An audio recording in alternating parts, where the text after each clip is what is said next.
Thank you everyone for joining us and for logging in today for the preview of our Q3 2025 Commercial Properties Quarterly, which will officially release tomorrow via email.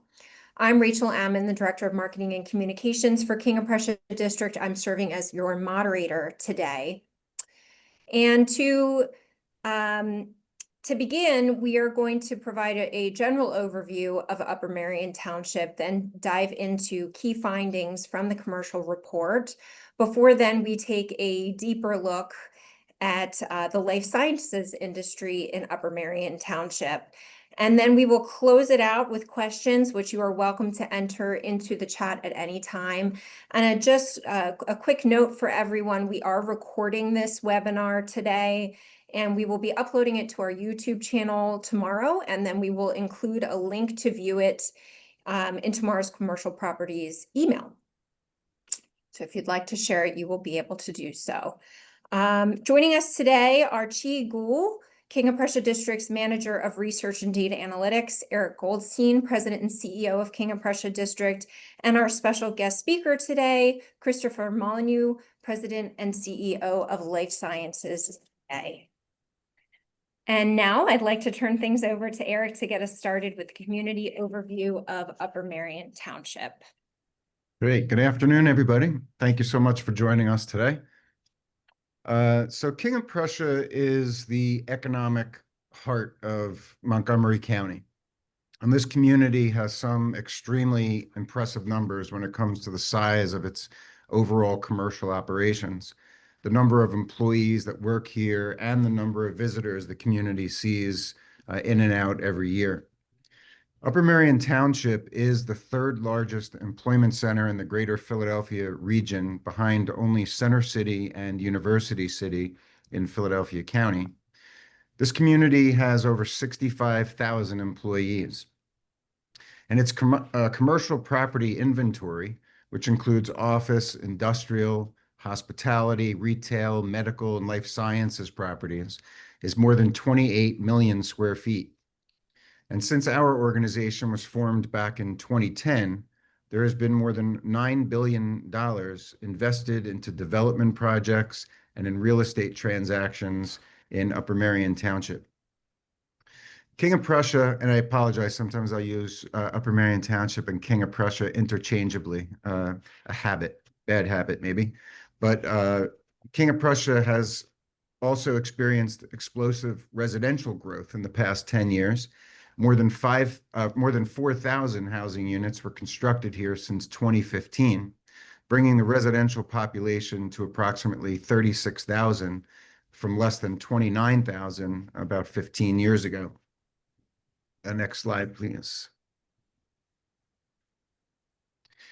And as I just mentioned, King of Prussia is also a major center of visitor traffic, with the King of Prussia Mall, the Valley Forge Casino Resort, Valley Forge National Historical Park, Topgolf, and the King of Prussia Town Center, among other key destinations. This community sees more than 40 million annual visitor trips per year, and that is not including employee commuting trips, which adds probably another 12 to 14 million. This chart shows visitation in King of Prussia during the past year, and you can see just how busy the community is compared to other nearby suburban locations.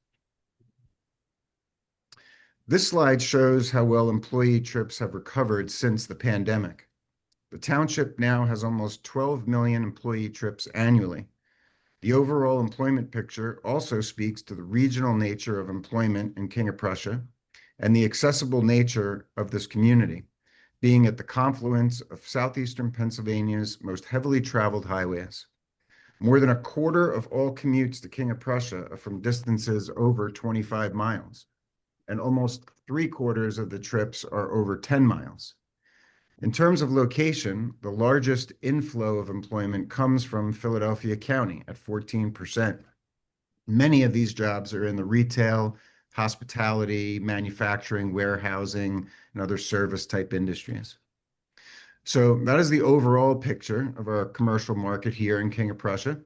Now it is my pleasure to introduce Chi Gool, Manager of Research and Data Analytics for King of Prussia District, and she will walk us through the details of our third quarter commercial property statistics. Chi? Yeah, thanks, Eric. Hi, everyone. As Eric mentioned, my name is Xi Guo, and I'm the Manager of Research and Data Analytics.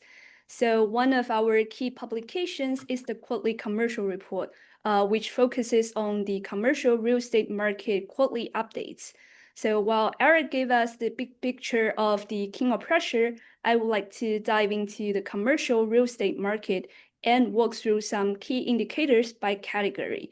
So today you will hear the latest Q3 2025 vacancy rates, historical trends, total square footage, and property counts for office, retail, industrial, flex, medical, and life science. So overall, in Q3 2025, King of Prussia's commercial market saw a mix of challenges and strengths as we approach to the end of 2025. While office vacancy rates show the signs of upward pressure, other key sectors continue to demonstrate stability and growth. So retail and industrial properties together represent nearly half of the King of Prussia's commercial spaces, and both have consistently maintained the lowest vacancy rate in this region. So let's start it with the office market. So two great examples are First Avenue Corporate Center and the Freedom Business Center. So both are well-known office complexes in King of Prussia that offer strong location and amenities. Next slide, please. So in the real estate, office are classified into Class A, B, and C. So Class A are those top quality offices in the good locations with plenty of amenities. They attract tenants and investors that are willing to pay the premium rents. Class B are the solid office with the average design. They are more affordable and typically appeal to the local tenants and investors, while Class C are those older offices with limited amenities. So if we break down the King of Prussia's office vacancy rate by class, Class A space remained the strongest performance at 13.3%, compared with Class B at 16.5% and Class C at 16.2%. Overall, the leasable office market records a vacancy rate of 14.7% across 6.5 million square footage and 107 properties. If we including those owner-occupied spaces, the total office market reached 8 million square footage across 157 properties, with a 13.4% vacancy rate. By the square footage, the office in the King of Prussia offers a very high quality amenities. So we can see from the right side, the bar chart, with over half are classified as Class A and 39% as Class B, while only 4% are as Class C. If we look at the past 10 years of the office vacancy rate in King of Prussia, it has gone up and down at times, but overall it stays steady. So before the pandemic, vacancy rate stayed below 12%, reflecting a very stable market. During the pandemics, vacancy rate rose and peaked at around 14% in 2022, but by 2023 and 2024, they had dropped back below 10%. So this decline was likely driven by two factors. Firstly, during that time, many downtown companies began looking for some suburban satellite office and signed some shorter lease of around 2 years, while at the same time, many tenants remain locked into the long-term contracts, like 5-year, 10-year contracts, even as the hybrid work mode become a routine. So in the end of this and next year, we also noticed like several large leases is set to expire soon. So we predict that the office vacancy rate will rise slightly further in the next few quarters, although the level is still will remain below the national average of nearly 20%. All right, next we look at the retail property. So two great examples here are the Courtside Square and the Plaza at King of Prussia. As Eric mentioned, the King of Prussia Mall remains as a central hub for both retail and dining, attracting over 20 million visitors per year. And as of Q3, retail totals 6.1 million square footage across 174 properties, with an average rent of $32 per square footage per year and a vacancy rate of just 2.1%. Historically, vacancy has been fluctuated, with a peak nearly around 2017, but the trend since then has been downward. And always we can see from the chart, like in past 10 years, always below 5%. So this reflects how King of Pressure's mix of shopping, dining, and entertainment help retail remain one of our most strongest and stable sectors. Next comes to our industrial and flex properties. So industrial properties focuses on the warehousing and distribution. A great example here is the King of Pressure's logistic hub, a facility that currently leased by Target and support the regional logistics. Flex property, on the other hand, blend office and light industrial uses, giving the tenant space that are highly adaptable. One example here is 480 Shoemaker Road, offering space that's suitable for business ranging from distribution to tech firms. So its flexible design and location make it an ideal choice for companies that seeking for a dynamic and convenient base in this area. In Q3, industrial spaces total 7.6 million square footage across 154 properties, with an average rent of $12.5 per square footage per year, and a vacancy rate of just 3.7%. Seen from the past 10 years, we can see that vacancy fell nearly zero between 2018 and 2020 and remain very low today, showing the continued strength of logistic and distribution demand. Here is the page for the flex property. So we see that the flex space totals 2.1 million square footage across 60 properties, with an average rent of $22 per square footage per year and a vacancy rate of 9.7%. Historically, vacancy was very low through 2017, spike in 2020 and 2021 during pandemics. But now we can see that it goes like rebound significantly in recent years, reflecting a renewed demand for adaptable spaces. Next is our medical properties. So in commercial real estate, medical properties are designed for the healthcare providers and outpatient service. So examples here in King of Prussia include the CHOP and Philadelphia Hand to Shoulder Center. As of Q3, the medical sectors total 453,000 square footage across 16 properties, with a vacancy rate of 22%. Looking at the 10-year trend, vacancy dropped sharply after 2018 as the healthcare providers expanded outpatient facility and shipped more care closer to the communities. Nowadays, vacancy has climbed again back to around 22%. Lastly is our life science spaces. So life science property provide the specialized space for research labs and biotech companies. A standout example is the Discovery Labs, a 300 acres campus with over 28 buildings. Another example is the GSK's East Campus, which highlights the strong presence of the global pharmaceutical leaders in King of Prussia.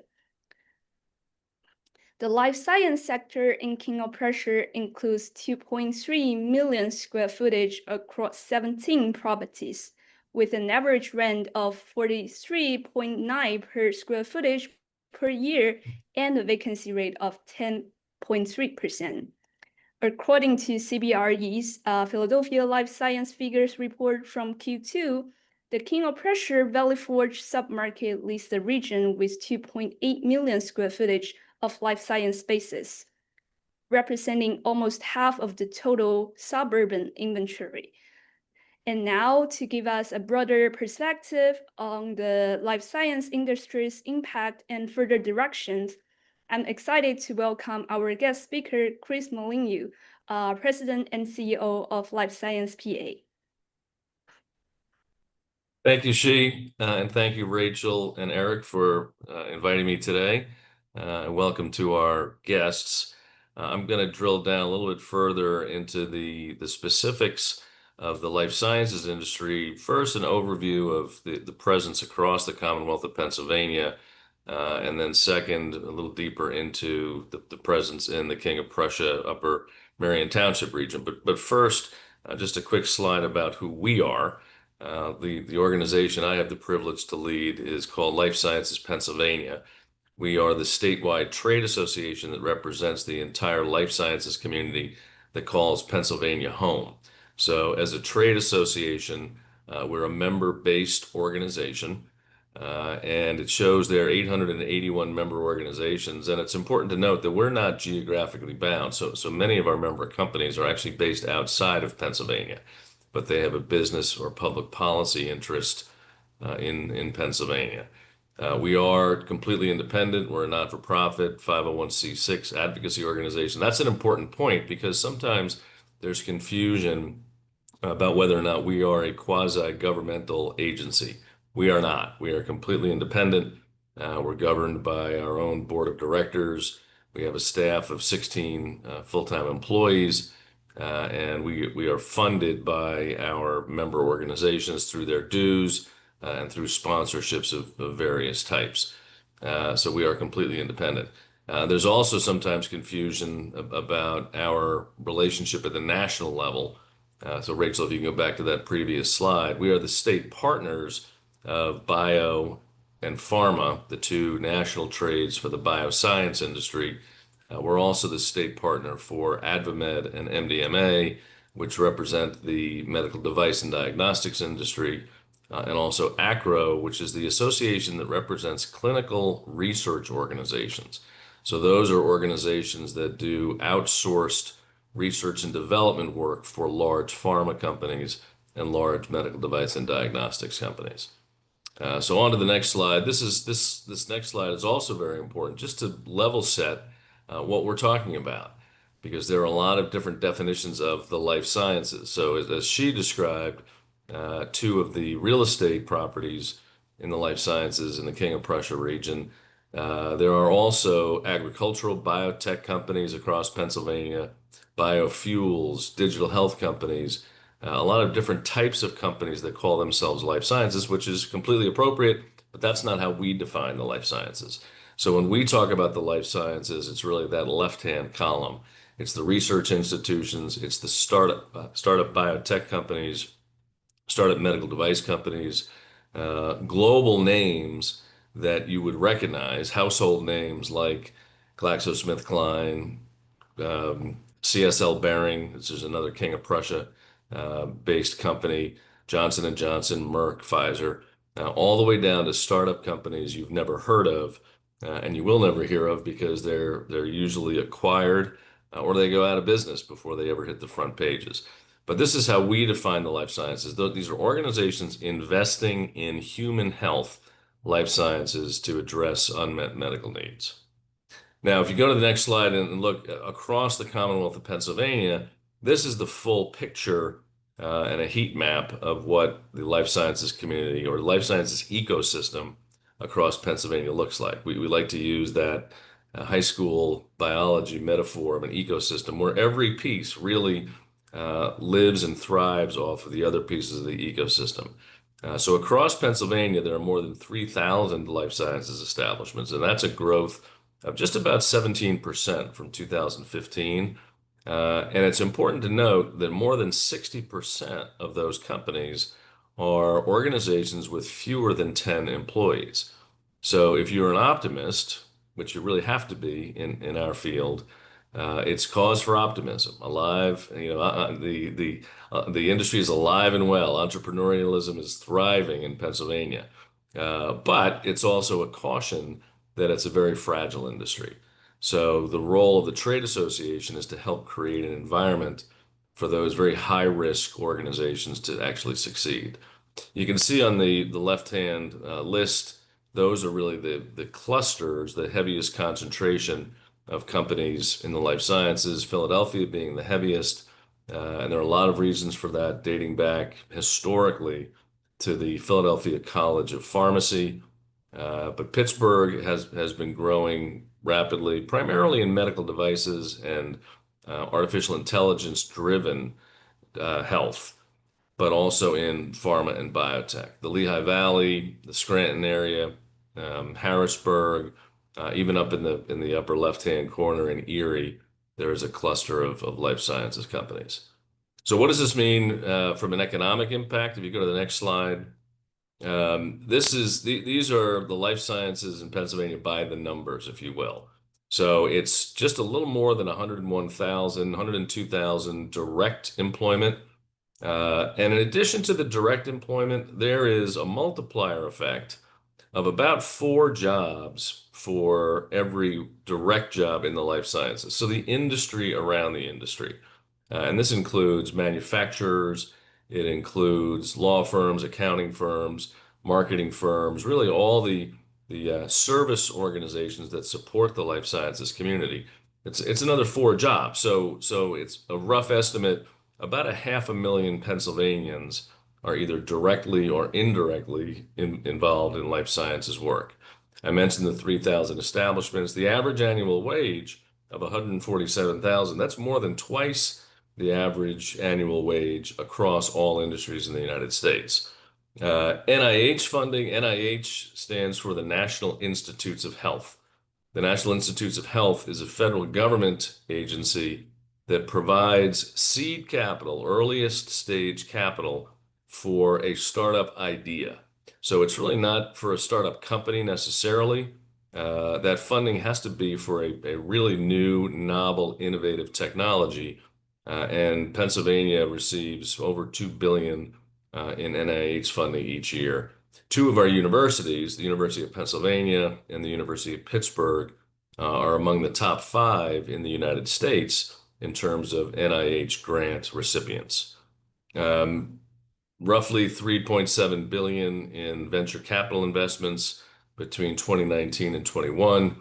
And then of course you can see the capital transaction value for FY 2021 as well. But I will quickly point out the last 2.5 to 3 years have been exceedingly difficult for really any organization, any industry that raises private capital. And that's the life sciences community is not exempt from that. It's been a difficult couple of years to raise capital. And this year it's been a difficult year in terms of federal policy and federal policy's impact on life sciences. So that's the picture from the statewide perspective. And if you just drill down to the King of Prussia area, 35 of our member companies are based in the King of Prussia area. Now, this does not mean there are only 35 life sciences companies in King of Prussia. There are 35 members of Life Sciences Pennsylvania, but we know there are others in King of Prussia who are not members of ours necessarily, but who are engaged in the important work of the life sciences. Many of those companies we learn about later after they have had a significant capital raise, but in the meantime, they like to stay in what's often referred to as stealth mode. And stealth mode is usually an approach by a startup company who does not want to be known very publicly yet because they might have a technology that they're worried about being copied or stolen, and they're still working on their intellectual property estate to protect that before they come out very publicly. But in King of Prussia, there are 35 member companies of ours. 80% of those are organizations with 25 employees or fewer. So again, a startup community, 16 of the 35 we refer to as core organizations, and core is a membership category of ours. That simply means that these are organizations that are researching, developing, funding their own drug, device, or diagnostic. And I'll talk a little bit about some of the things they're working on in the next slide, but it also includes investment organizations, research institutions. So she showed the slide earlier of CHOP over on North Gulf Road. Is it North Gulf, South Gulf? On Gulf Road, over by the village center. And CHOP is a member of Life Sciences Pennsylvania because of the research that they do to find cures for unmet medical needs. We also include patient advocacy groups. Many of you are probably familiar with the Leukemia and Lymphoma Society, or the American Heart Association, or the American Cancer Society. Those types of organizations who advocate and raise money to address diseases. We also have patient groups for diseases you've never heard of that are ultra rare diseases. Ultra rare meaning they affect fewer than 200,000 people across the United States. But they are also part of our organization. And just to give you a sense of what these companies are working for, if you go to the next slide, Rachel, this is really just a snapshot of some of the areas of research, of science that these companies are engaged in. So I'll pick on a couple of them. Genetic precision medicine. What does that mean? That is the science whereby scientists are able to take a faulty gene from a patient and alter that gene and put it back into the patient. And it has life-changing, life-altering, and sometimes life-saving results.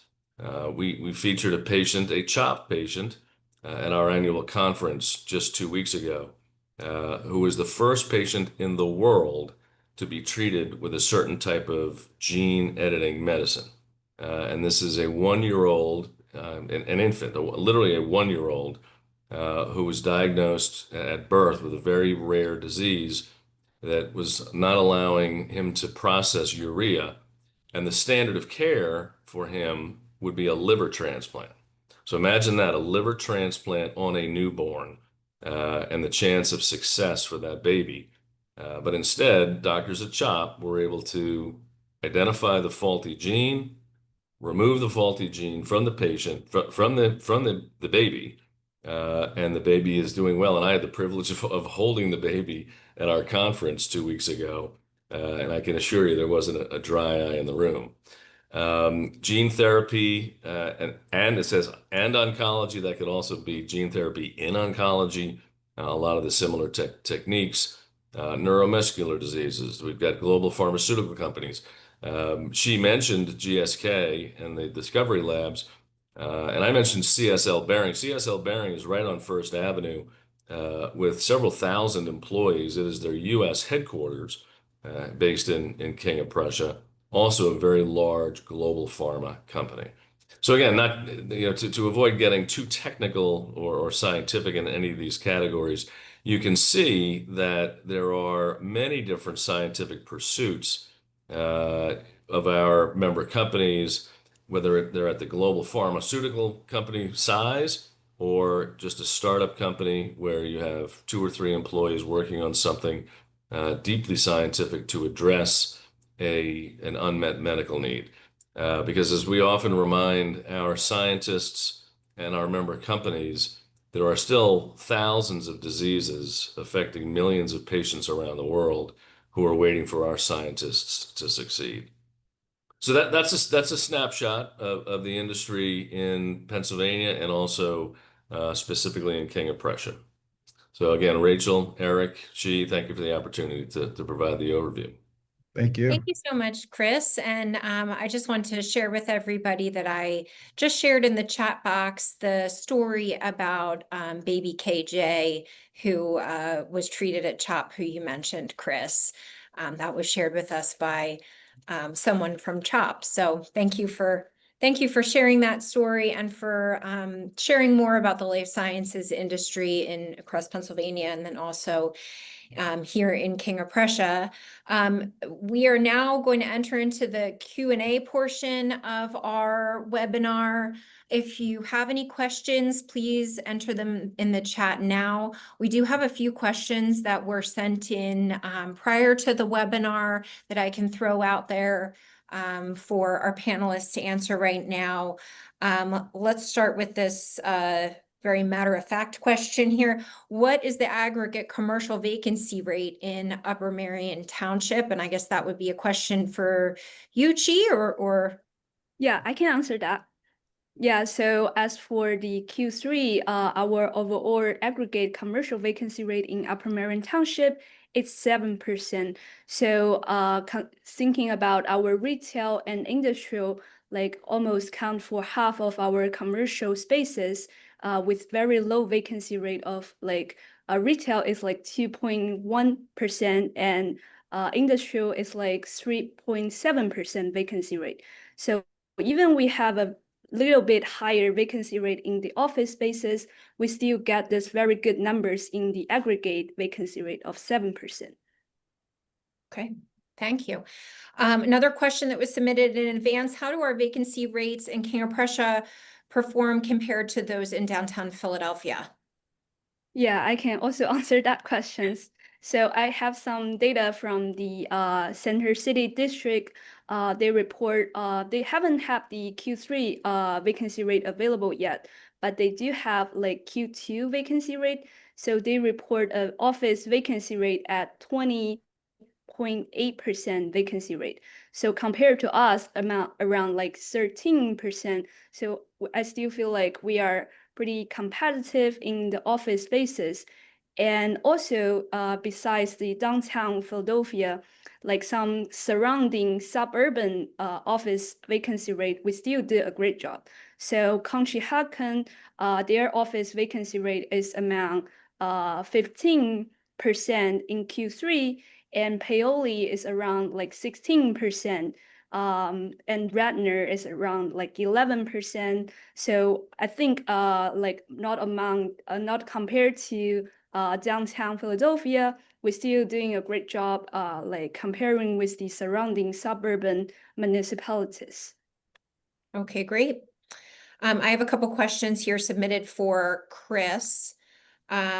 How could the proposed NIH budget cuts impact the biomedical and life sciences industry? Great question. It's important to note the operative word there is proposed. So what we've seen this year, I mentioned in my earlier remarks, is a lot of activity, a lot of uncertainty coming from federal government, from the federal policy environment, and out of the Trump administration, many proposals that could be kind of dangerous, really, to life sciences innovation.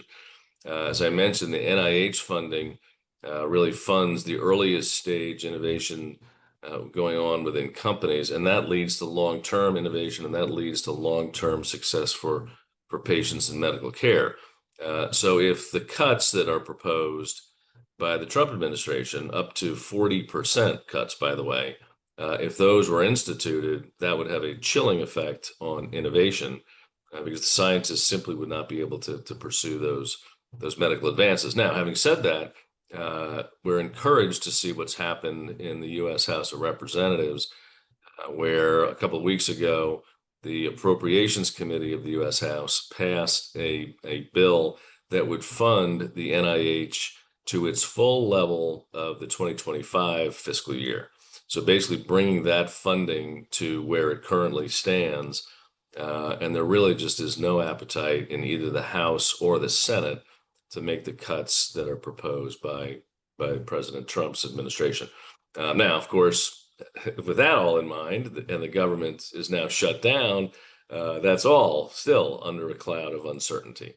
So what we're encouraging our members to do is to contact Senators McCormick and Fetterman and ask them to pick up the mantle when the government returns, when the federal government returns to business, to pick up the mantle and continue to push forward for full funding of the NIH. Okay, great, thank you. And then this is sort of a companion question here. What support does the industry get from the Commonwealth? Can you speak to that? Oh, another very good question, and actually, it's a silver lining or a sort of bright spot, I guess, a bright spot in our agenda for 2025-26. Historically, Harrisburg and the governors in Harrisburg have not been particularly supportive of the life sciences industry. You have to go back to Governor Tom Ridge in the late 1990s, early 2000, to find a governor who really proactively supported our industry. But Governor Shapiro has been a strong breath of fresh air. Governor Shapiro, Montgomery County guy, we'll remind everybody of that.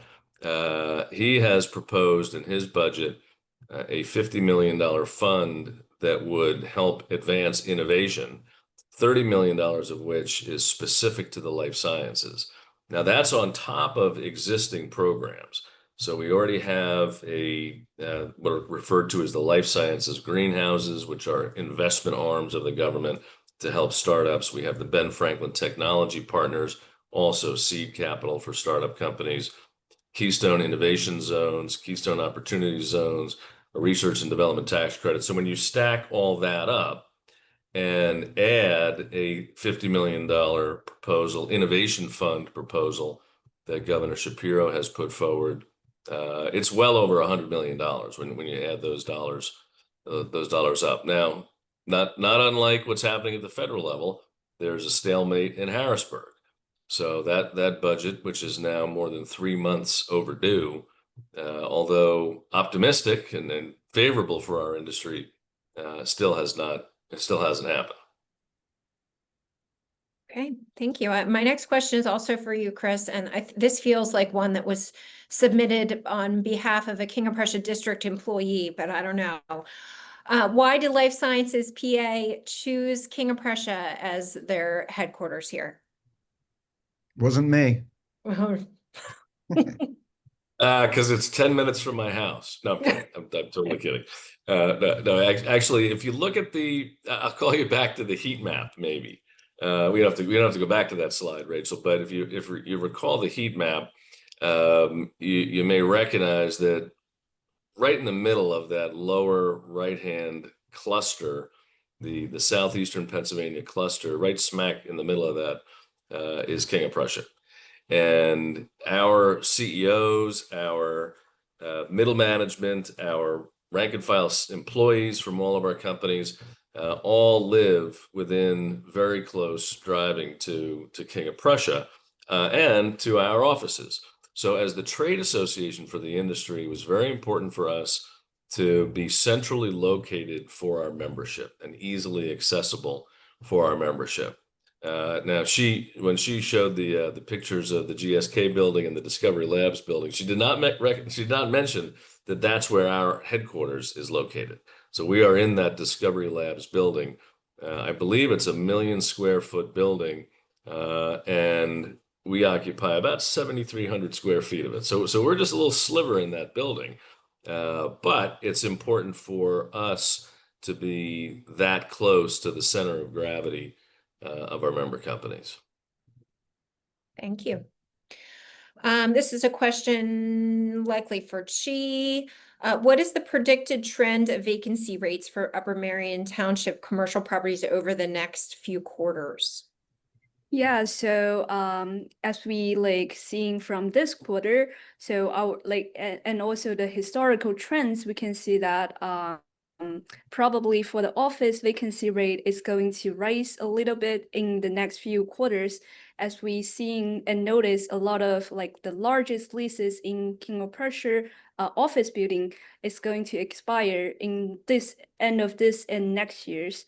So we just predict the office vacancy rate may rise a little bit. But as for the retail industry and flex property, we predict that it will just remain pretty steady as current shows, still as our strongest sectors among the King of Prussia commercial sectors. Yeah. Rachel, one thing I wanted to point out before this thing ended, especially since this is our first commercial webinar, and that is that it's important for viewers to know that while in the industry, the commercial real estate industry, they typically refer to submarkets, and King of Prussia would be in the King of Prussia, Valley Forge, perhaps Wayne submarket. What our organization does, King of Prussia District, is we isolate the statistics to only the boundaries of Upper Merion Township. So we are eliminating any of the properties that might be considered by some of the CRE professionals to be in the King of Prussia, quote unquote, submarket.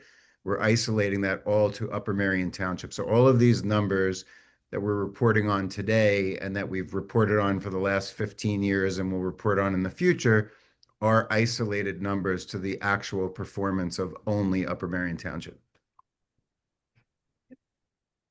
Okay, great. And then kind of jumping off of Chi's last answer, a question, how do you address will you address the challenges of upward pressure on office vacancy rates?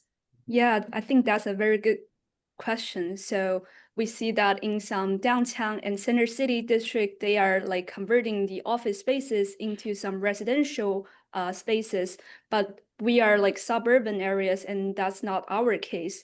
So we are thinking maybe it would be great if we can convert those like vacant office spaces into more of the entertainment spaces, or we can like do a rezoning things to put those office only zoning areas into some mixed use areas that is like bring more vibrancy, like having both residential, retail, dining areas, and also some kind of flex properties would be great for our case.